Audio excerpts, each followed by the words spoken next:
Welcome in folks to another Fallout 76 video, and in today's video we're going to be taking a look at how to navigate your way through a nuke silo and launch your first nuke for new and veteran players who haven't launched a nuke before in Fallout 76. But before we get into the video, if you can remember to hit that like button so that more people in the Fallout 76 community can see this, and if you feel you're missing out on videos, consider clicking that bell notification button so that you can keep up to date whenever I post a new video. So as always folks, let's get into it. So yesterday I posted a video giving new and veteran players who haven't launched a nuke before an overview on how to begin the series of quests that lead up to entering a nuclear silo to launch your first nuke. So if you missed that video, you can find that at the top right hand corner of the screen, and you'll also find a link to that video in the description of this video. However, today I'm going to be showing players how to navigate through a missile silo once you've acquired your 8-digit code and nuclear keycard for the silo that you'll be launching your nuke from. Now, before we go any further, I won't be highlighting or mentioning any unintentional shortcuts regarding skipping any portions of the silo, so before it's mentioned in the comments, I just want to make that clear. However, that's entirely up to you, the viewer, if you wish to do something like that. But today, we're going to be showcasing the easiest methods and tips to navigate through the silo legit and efficiently. I will also note that I know there's a ton of videos out there already showcasing the best ways to get through a nuclear silo, so I will recommend use whichever way best works for you. However, I will forewarn you that you will have to repeat the same steps that work best for you each time you want to launch a nuke in this game. So take your time to learn and get used to these methods, and hopefully they'll help. Upon entering the silo, you will need to understand that each silo is on lockdown, and the silo security system is set to eliminate any threats that try to enter. So be prepared and pack a lot of ammunition, armor and chems, because, well, you'll see for yourself. However, my number one tip for you is that if you have both the hacker and lockpicking perk cards maxed out, or even have the legendary perk card Massive Infiltrator maxed out, you can use several of the terminals located in each section to turn off laser turrets and disable specific robots and unlock doors to make things much easier for yourself. However, if you don't, well, as I mentioned, pack a lot of ammunition. Once you enter the first section of rooms, you will need to acquire an old biometric keycard, and once you've acquired that, you'll need to head towards the room at the end of the first hall to have your biometric ID read. Once you've done this, head back to the room near the beginning where you first entered and head to the terminal in the room and swipe your biometric keycard and enter the terminal and select the option at the very bottom to fabricate a new biometric keycard. Once you've successfully done this, head into the room adjacent to where you first entered and swipe your biometric keycard into the scanners, and once completed, the laser grid door you see in front of you will unlock, and from here you can then proceed into the next section of the silo. Now, the next section you need to head towards is the reactor chamber. Now, be prepared because firstly, the reactor chamber will emit a large amount of radiation. So if you don't have a hazmat suit, bring plenty of Radaway. However, there will actually be a radiation suit available upon entering here. Secondly, this room can be completed in two different ways. We'll start with the easiest way, which is that if you have a high enough lockpick level, or even if you have the Master Infiltrator perk card maxed out, you can firstly deactivate the laser turrets in the next room and unlock the level 3 lock door to the left of the entrance as you enter the reactor chamber, but do be prepared, there will be an Assaultron guarding this door, so be fast. The second method is by shutting down the reactor terminal at the opposite side of the room and shutting down the reactor and proceeding to repair each of the pipes located in this room. However, again, be prepared, there will be robots trying to suppress you.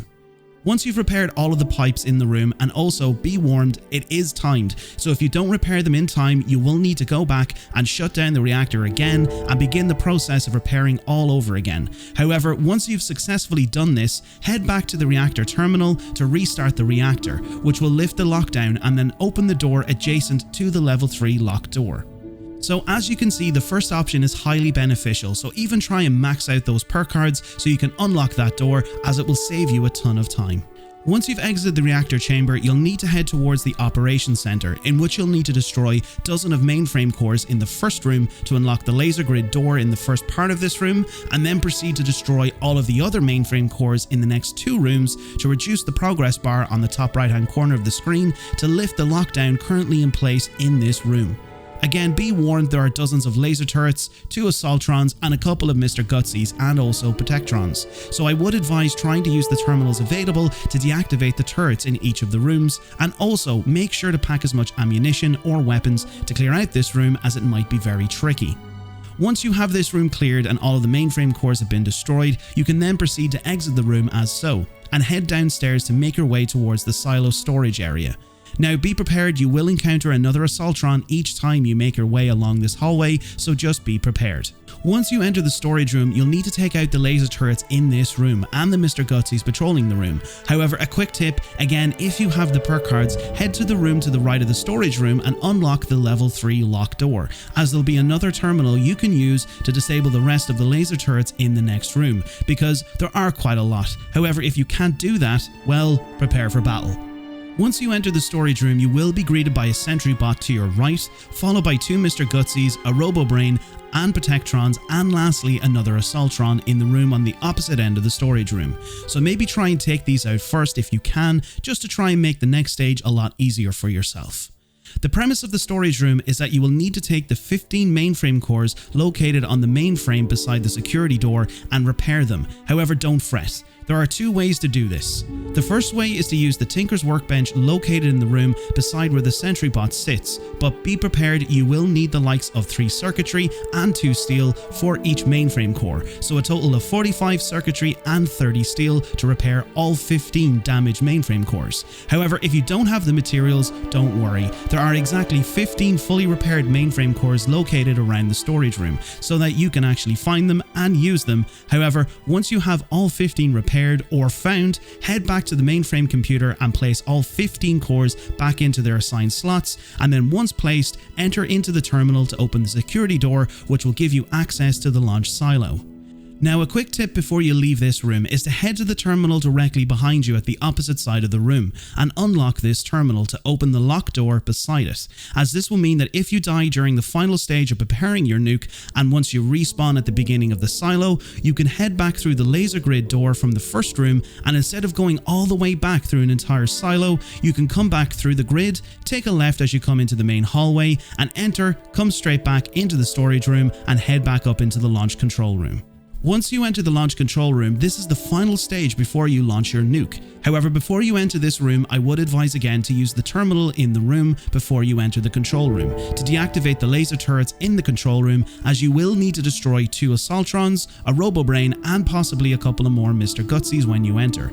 However, it doesn't end there. Believe me, it doesn't. You will need to head up the stairs to the terminal overlooking the control room, and once you enter the terminal, scroll down to the option on the bottom of the screen and select the option Initiate Launch Prep. Once you've done this, the prep sequence will begin and friendly crew chief robots will begin to spawn, starting off with the control chief, followed by every few minutes 2 more robots, and then finally 2 more robots, to make a total of 5 crew chiefs. You will need to defend these until launch prep is finished.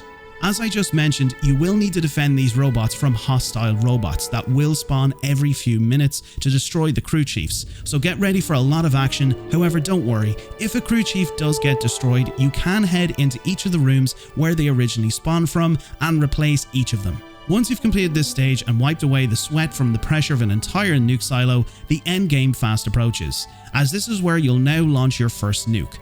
From here, all you need to do is enter your nuclear keycard on the terminal on the left hand side and then enter in the correct 8-digit code in the keypad on the right hand side for the silo that you're in. Now, I'm going to take this time to advise you to make sure you remember which silo that you're in and that you're entering in the correct missile silo code, because if you enter an incorrect code, you will need to enter in another nuclear keycard and enter in the silo code again. So if you can make sure to bring a couple of nuclear keycards, just in case you accidentally enter in an incorrect digit into the keypad. If you want to find out where to get more keycards, make sure to check out part 1 to this guide that I posted yesterday, as that will show you where and how to acquire more keycards. However, once you've entered in the correct code, this is where you can use the targeting computer in the middle of the terminal and select a location to nuke. If you're coming off the back of the Enclave questline and this is your first nuke that you're launching, then you pretty much will be prompted to nuke Fissure Site Prime, located southeast of the Cranberry Bog. However, I'm going to give you a major tip when nuking in this area.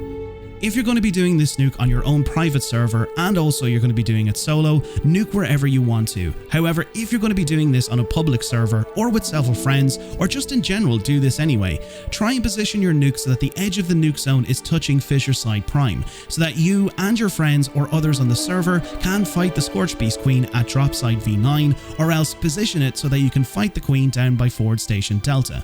Because if you place your nuke like so, that it covers the entire area, nobody will show up, or quite possibly very few will show, because nobody will want to fight the Queen inside of a nuke zone. So try and get into the habit of positioning it so that everyone can join, because as mentioned in the quest line, it does advise you that you'll need at least 8 players or more who are over level 50 to take part in the Scorched Beast Queen event known as Scorched Earth. And that's it. Your nuke will have been launched and you can take part in all of the nuking fun in Fallout 76, such as Scorched Earth, a colossal problem, and much more. So until then folks, happy nuking, and let's get to the outro portion of this video.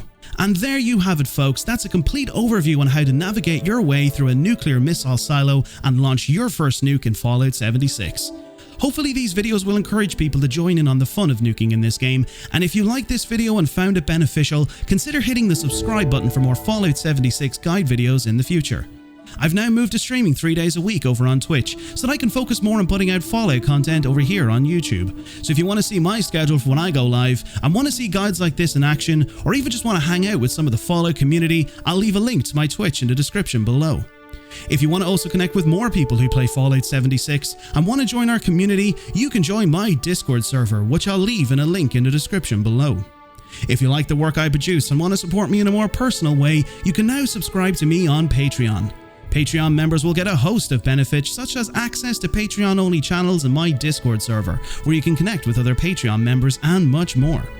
I want to also say a massive thank you to all of my supporters, because with your help, and as mentioned before, I've recently become a Bethesda brand ambassador. So if you find yourself purchasing any items from the Bethesda gear store and want to support me, you can use my code BTPineapple76 to receive 20% off your purchases at checkout. I will note that the code on screen will expire May 17th, so to you, the fans and supporters, enjoy. However, if you're watching this video after May 17th, the code on screen will have expired. However, I'll make sure to update my code at the end of each of my videos, so make sure to check out future content. I want to also say a massive thank you to all of my followers over on Twitch and here on YouTube, as it means the world to me that you enjoy my content and the work that I produce. And lastly, to you, the viewer, the person who stumbled upon this video, thank you for being here. I hope you enjoyed. Until next time, Vault Dwellers, stay safe out there in the wasteland, happy nuking, and I'll catch you all in the next video.